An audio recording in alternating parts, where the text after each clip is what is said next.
Welcome guys. দেখুন প্রথমে আগে দুপল আমি তেল দিয়ে দেবো, নিয়ে আমি আর তেল দেবো না, এটা দিয়েই হয়ে যাবে রান্না। তা যাই হোক, এতে আমি দিয়ে দিলাম একটু জিরে আর তেজপাতা ফোড়ন দিয়ে দিলাম। যেহেতু কপিটাকে আমি একটু গরম জলে ভাপিয়ে রেখেছিলাম, কাঁচা লঙ্কাও দিয়ে দিলাম। আমি এতে শুকনো লঙ্কা ব্যবহার করিনি। এবার একটু পেস্ট দিয়ে দিলাম, এটা হচ্ছে আদা টমেটো কাঁচা লঙ্কারই পেস্ট। তা দেওয়া হয়ে গেলে কপিটা একটু ভাপিয়ে রেখেছিলাম, আলুটা একটা সিটি দিয়ে রেখেছিলাম। তা যাই হোক, এবার এই শুকনো মশলাগুলোকে দিয়ে দেবো। ধনে, জিরে, লঙ্কা, নুন, মিষ্টি, হলুদ, কাশ্মীরি লঙ্কার গুঁড়ো, এমনি লঙ্কা, যাই হোক দিয়ে দিলাম।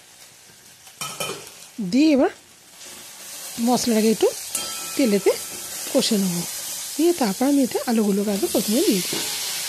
আলুগুলো দিয়ে এটাকে আমি এবার নাড়াচাড়া করে নেবো। খানিকটা নাড়াচাড়া করা হয়ে গেলে তারপর আমি এতে দিয়ে দেবো বাঁধাকপিটা। তা বাঁধাকপিটা দিয়েও এবার আমি নাড়াচাড়া করব। এবার একসঙ্গে মশলার সঙ্গে ভালো করে মিশিয়ে নেব। এতে খুব একটা আমি বিশেষ জল ব্যবহার করব না, যেহেতু আর একটু কাশ্মীরি লঙ্কার গুঁড়ো দিলাম রঙটা হওয়ার জন্য। তো যাই হোক, এগুলো দিয়ে আমি কষে নেব। কষে নিয়ে তারপর একটু জল দিয়ে দেবো, সামান্য পরিমাণে জল দেবো। এই জলটাতেই আমার সেদ্ধ হয়ে যাবে। নিয়ে আমি আর কপির তো জল বেরোয়, তা আমি এটা মিনিট 15 মতন ঢাকা দিয়ে রেখে দেবো লো টু মিডিয়াম ফ্লেমে। 15 মিনিট হয়ে গেছে, দেখাচ্ছি। এবার আমি এতে ঘি না ব্যবহার করে এতে একটু দিয়ে দিলাম বাটার। এর স্বাদও কিন্তু দুর্দান্ত হয়। আর দিয়ে দিলাম একটু গরম মশলা। এবার এটাকে নাড়াচাড়া করে নিয়ে তারপর আমি উপর থেকে খানিকটা ধনেপাতা কুচি দিয়ে দিলাম।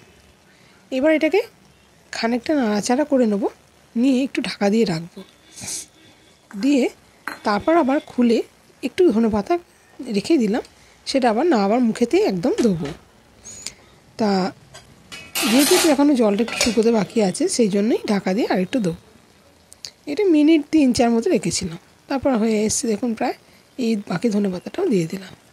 এইবার এটা দিয়ে আর ফোটাবো না, এটা দিয়ে আমি ঢাকা দিয়ে রেখে দেবো। দিয়ে খুলে দেখো, ওই দেখুন কত সুন্দর হয়েছে। এবার আমি এটাকে মিশিয়ে নিয়ে নামিয়ে গরম গরম পরিবেশন করব। এটা রুটি ভাত সবেতেই ভালো লাগে। আর নিরামিষ খাবার তো যে কোনো দিন যে কোনো সময়ই খাওয়া যায়।